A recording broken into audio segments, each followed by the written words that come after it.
भारत एक वाकई मुत्तहद मुल्क है या सिर्फ अब बातें हैं ये भी? एक शुमाल हिंदुस्तान कहलाता है और एक मगरबी हिंदुस्तान कहलाता है।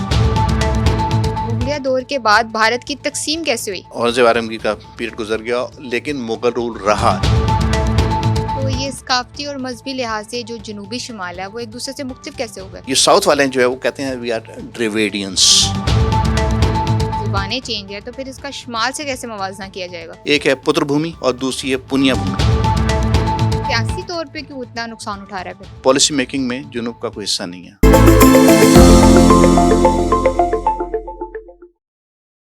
अस्सलाम वालेकुम, मैं हूँ शीर मलिक। आज के प्रोग्राम में हम भारत के एक निहायत अहम और हसास दाखिली मसले पर बात करेंगे। क्या भारत वाकई एक मजबूत और मुत्तहिद मुल्क है या फिर लसानी इलाकाई सियासी इख्तलाफात इनके दाखिली यकजहती को मुसलसल चैलेंज कर रहे हैं? आज हम ख़ास तौर पर शुमाली और जनूबी भारत के दरमियान बढ़ते हुए फ़र्क, इसकी तारीखी वजूहात, सियासी असरात और मुस्तकबिल के मुमकिन नताइज का जायज़ा लेंगे। इन तमाम पहलू पर गुफ्तगू के लिए हमारे साथ मौजूद हैं सैयद मोहम्मद जाफरी साहब। अस्सलाम वालेकुम, कैसे हैं आप? वालेकुम, आई एम गुड। आप कैसी हैं? खैरियत से हैं? जी अल्हम्दुलिल्लाह, मैं ठीक हूँ। अच्छा, तरीके पस मंज़र से बात शुरुआत करते हैं। शुमाल और जनूब के दरमियान खलीज, भारत एक वाकई मुत्तहद मुल्क है या सिर्फ अब बातें हैं ये भी? वेल, है तो मुत्तहिद मुल्क, है तो एक ही पीस, लेकिन एक शुमाल हिंदुस्तान कहलाता है और एक मगरबी हिंदुस्तान कहलाता है। इन दोनों में जो है फासला हमेशा रहा है, जिसको कहते हैं डिस्कनेक्ट रहा है। थोड़ा सा तारीख में चले जाए। मुमलुक की हुकूमत थी, उसके बाद खलजी आए, फिर तुगलक आए, फिर सैयद आए और फिर लोधी आए। ये कोई है 331 ईयर्स का अरसा, और इस दौरान जो है नॉर्थ और साउथ में कोई कनेक्शन नहीं था। जो भी था हुकूमत जो थी तख्त दिल्ली तक थी। उसके बाद मुगल्स आए और उन्होंने किसी तरह इसको जोड़ने की कोशिश की मुख्तलिफ अदवार में। दे केम इन 1526 और जो लास्ट पीरियड में काउंट करूंगा विल बी 1707, जब एम्परर औरंगजेब आलमगीर ने तमिलनाडु तक जाकर अपनी हुकूमत कायम करने की कोशिश की थी। तो that was the last attempt. उसके बाद तो डिस्कनेक्ट ही चल रहा है। अच्छा, ये तो बात होगी मुगलिया दौर की। मुगलिया दौर के बाद भारत की तकसीम कैसे हुई? जब औरंगजेब आलमगीर का पीरियड गुजर गया, लेकिन मुगल रूल रहा, जो कि 1857 तक लास्ट किया। उस दौरान जो है मराठा कॉन्फेडरेसी डेवलप हो गई, मैसूर ऑफ सुल्तान उनकी हुकूमत आ गई, और जो निज़ाम ऑफ हैदराबाद की हुकूमत आ गई। तो ये स्टेट्स डेवलप हो गई, और जिसको हम साउथ कह रहे हैं उसमें है तमिलनाडु, कर्नाटका, केरला, आंध्र प्रदेश, तेलंगाना। तो ये 5 हैं स्टेट्स। स्टेट्स मींस प्रोविंसेस, हमारे मुल्क में प्रोविंसेस कहते हैं, तो ये स्टेट्स कहते हैं। तो ये हैं 5, this comprises of south India. इससे ऊपर जो है वो नॉर्थ इंडिया, लेकिन एक नेचुरल डिवाइड भी है, उसमें किसी कसूर नहीं है। एक माउंटेस रीजन है जो इसको नॉर्थ और साउथ में भी डिवाइड करती है, और वो महाराष्ट्र से गुजरती है। एक पहाड़ी सिलसिला है जो कि वेस्ट से ईस्ट को रन करता है, और एक दरिया है जो कि ईस्ट से वेस्ट को रन करता है। जो पहाड़ी सिलसिला है उसको हम कहते हैं विंध्याचल, और जो पानी का सिलसिला है उसको हम कहते हैं नर्मदा रिवर। तो ये ऐसे एक नेचुरल डिवाइड भी है और इस तरह भी है। ये साउथ वाले जो है वो कहते हैं वी आर ड्रेविडियंस। हम असल लोग हैं जो किस खित्ते पे पहले से मौजूद हैं, सब कंटिनेंट पहले मौजूद थे। ये जो नॉर्थ के लोग आए हैं ये हैं इंडो एरियंस या इंडो यूरोपियंस। ये बाद में हम पे वारिद हुए हैं। We had been living there 1500 years or so. इनके जो फिर चीजें भी डिफरेंट है, which we'll obviously discuss. तो ये बेसिक डिवीजन है। तो ये सकाफती और मजहबी लिहाज से जो जनूबी शुमाल है वो एक दूसरे से मुख्तलिफ कैसे हो गए? 1500 years old इनकी जो सिविलाइजेशन है, ये पेनिसुला है जिसके दोनों तरफ पानी है। जो लोग ताजिर थे, जो ट्रेडर्स थे, वो आते थे मुख्तलिफ parts of the world. So you get to integrate. इनके लिए जो इस्लाम है वो कोई दूसरी दुनिया से आया हुआ मजहब नहीं है। इनके लिए क्रिश्चियनिटी जो है वो भी दूसरी दुनिया से आई हुई चीज नहीं है। So they are more of a plural society. तो प्लूरलिज्म में you are more acceptable, you have a social fabric जिसमें सब इंटीग्रेट होते हैं। इनको अपनी जुबान पे नाज है। तमिल बोलते हैं, ये तेलुगु बोलते हैं, ये मलयालम जुबान बोलते हैं, और एक कन्नाटा जबान बोलते हैं। 4 जबानें दे कम बिफोर देयर रिलीजन। अच्छा, जो सबसे बड़ा चेंज आया वो था, एक तहरीक शुरू हुई थी, और वो that was I think 6th century, starting from Tamil to Kerala और कर्नाटका। और उस तहरीक का नाम था भक्ति तहरीक। एक रिफॉर्मिस्ट मूवमेंट थी जिसमें इन्होंने जो इनके यहाँ डिविजन्स होती हैं, जात पात, वो ख़त्म की।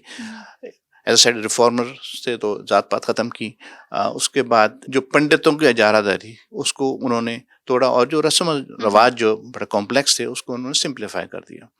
तो एक इस तरह की सोसाइटी डेवलप हो गई। एज अ सेड कि इसमें लैंग्वेज पहले है, they are proud of their language, और जो है वो मज़हब उसमें बाद में आता है। तो इसलिए इस्लाम उनके लिए एलियन नहीं है, आई एम रिपीटिंग। क्रिश्चियनिटी उनके लिए एलियन नहीं है। सो दे हैप्पीली लिव टुगेदर। ठीक है, अदवार आते रहेंगे, लेकिन जनरली स्पीकिंग ऐसा है। नहीं, अगर इनके रसूमात चेंज हैं, इनकी ज़ुबानें चेंज हैं, तो फिर इसका शुमाल से कैसे मवाजना किया जाएगा? देखिए, शुमाल को जिस तरह देखते हैं वो कहते हैं कि उनकी ज़ुबान जो है वो संस्कृत के ऊपर बेस्ड है। उनको क्लासीफाई कहते हैं, यू आर नॉट ड्रेविडियंस, बल्कि हम ड्रेविडियंस हैं, आप जो हैं इंडो एरियंस हैं। ओके। उसकी एक तारीख है, प्री हिस्टोरिक टाइम की भी तारीख है और हिस्टोरिक टाइम की भी तारीख है। जी। तो जो पंजाबी ज़बान है, गुजराती है, मराठी ज़बान है, बंगाली ज़बान है, these are all based upon the same script, और जिसकी वजह से मुआशरा है जो नॉर्थ इंडिया का, जिसमें के नॉर्थ है, वेस्ट है और सेंट्रल स्टेट्स हैं, they are aggressive and they are divided society, मुनक़सिम किस्म की सोसाइटी है, जहाँ तबक़ात हैं, ब्राह्मण, शूद्र, वैश्य, और ये सारा जो क्लासिफिकेशन है ऐसी पिरामिड की शक्ल में, that's the society is classified. अब कुछ अगर वक्त में पीछे चले जाएं, नॉट वेरी फार, 1920 में खिलाफत मूवमेंट शुरू हुई जो अली ब्रदरान ने शुरू की, and they were protesting against the fall of the Ottoman empire, यानी कि सल्तनत उस्मानिया। उन्होंने एक तहरीक चलाई कि उसको बचाया जाए, सो एंड सो फोर्थ, और वो कोई 2 साल तहरीक चली, इट वाज नॉट सक्सेसफुल। तो उस ज़माने में अंग्रेज़ की हुकूमत थी, तो उन्होंने इसको भांप लिया कि एक इट्स काइंड ऑफ एक्सट्रीमिज्म। तो उन्होंने, लोग नहीं मानते लेकिन कुछ लोग कहते भी हैं कि उस ज़माने में RSS की जो है वो बुनियाद रखी गई। RSS इस राष्ट्रीय स्वयं सेवक संघ, RSS, और इसकी बुनियाद जो है डॉक्टर जी कहते हैं उनको, KB हेडगियर, और इसका बेस जो है वो है VD सरवारकर। और इसमें 2 टर्म्स हैं जिनको जानना ज़रूरी है। एक इसमें है हिंदुस्ता। हिंदुस्ता डिफाइंस द नेशनलिज्म। एक जैसे आपने लफ्ज़ सुन रखा है जन्मभूमि, एक है पुत्र भूमि और दूसरी है पुण्य भूमि। पुत्र भूमि मीन्स कि आपके फादर कहाँ पैदा हुए थे, भूमि मीन्स लैंड। तो पुत्र भूमि, आप फादर कहाँ पैदा हुए थे, चाहे वो मुसलमान हो, चाहे आप हिंदू हो, चाहे सिख हो या बुद्धिस्ट हो, तो अगर आपके वालिद यहाँ हैं तो this is your fathers land. ठीक है। पुण्य भूमि जो दूसरा, दैट्स योर होली लैंड। तो मुसलमानों के लिए तो होली लैंड तो मक्का है, और क्रिश्चियंस के लिए रोम है, और जो अगर कोई ज्यूज हैं उनके लिए जेरूसलम है। तो बाकी जो रह गए उनका होली लैंड तो ये है। तो भाई या तो आप इसमें कन्वर्ट हो जाएं, otherwise you are not acceptable, आप you are considered then as foreigners on to this land. तो उसके बाद है जो कॉन्सेप्ट है वो अखंड भारत का। अखंड भारत मीन्स के India plus Pakistan plus Bangladesh, it's all one. ये कोई अलग-अलग नहीं हो सकते। इसके अलावा जो बाकी हैं, म्यांमार हो गया, बर्मा हो गया, ये सारा कुछ एक है, इट्स कॉल्ड अखंड भारत। तो ये कहाँ जाता है, पीछे जो हिस्ट्री में अगर आप जाएं, गुप्ता डायनेस्टी वगैरह, वहाँ से लेके उसको चल रहे हैं। So that's how things should be. तो इससे जो एक फैशिज्म जो है वो क्रिएट हो गया। फैशिज्म बड़ी पुरानी चीज़ हो चुकी है, लेकिन इस तरह की चीज़ें पैदा हो जाती है तो एक्सेप्टेबिलिटी दूसरों की वो पॉसिबल नहीं होती। लेकिन ये चीज़ साउथ में नहीं है। So this is how they are very different. और जो गिरफ्त है वो शुमाल की जुनूब के ऊपर है, उनको दबा के रखा हुआ है, उनको पॉलिसी मेकिंग का हिस्सा नहीं बनने दिया जाता। तो इस किस्म के सर्कमस्टांसेस हैं जिसको हम कह रहे हैं कि 2 हिस्सों में बटा हुआ है। ठीक है। ये सब बातें तो हो गई, और इसके अलावा जो मतलब समाजी और माशी तौर पर ये अपने आप को कामयाब समझते हैं जनूब, तो जनूब सियासी तौर पे क्यों इतना नुकसान उठा रहा है? फिर पॉलिसी मेकिंग में जनूब का कोई हिस्सा नहीं है, और उसकी वजह यह है कि जो यहाँ की असेंबली है, जिसको लोकसभा कहते हैं, नेशनल असेंबली जो लोअर हाउस, तो उसमें है कुल 543 सीट्स, और जो अगर आपने मेजॉरिटी बनानी है then you need to have I think 272 seats. तो 200 तो नॉर्थ में है, ठीक है, और जो साउथ में उनके पास कुल मिला के कोई 131 सीट्स हैं। उसमें वो जो कोई यूनियनाइज्ड टेरिटरीज हैं पुडुचेरी के पास, उनको भी शामिल अगर कर ले जाए, और जो 5 स्टेट्स हैं इन साउथ, कुल मिला के बेचारों की इतनी बनती हैं। तो 200 करीब, 200 से ऊपर क्या, 200 करीब ही नहीं आ रही। So they never get a chance to make the policy to form the government बिल्कुल। ये लैकनेस है। अच्छा, over a period of time इन्होंने इस पे पाबंदी लगा दी कि कॉन्स्टिट्यूंसीज जो हैं वो ऐड हों या उनको रिवाइज किया जाए, तो वो बैन है टिल 2026। इस पीरियड ऑफ टाइम में, और ये I think it has been like 20 years ये बैन लगाए हुए। तो अब जब ये खुलने का वक्त आ रहा है तो सिचुएशन ये है कि साउथ ने, क्योंकि they are socially and morally I would say better society, तो उन्होंने इस पे काबू पा लिया कि पॉपुलेशन इंक्रीज कम हो। तो आज अगर आप दोबारा कहते हैं भाई कॉन्स्टिट्यूंसीज को रीडिफाइन करते हैं, तो भाई वो तो नॉर्थ तो फिर आगे निकल जाएगा, ये फिर पीछे रह जाएंगे, तो और ज़्यादा नुकसान हो जाएगा।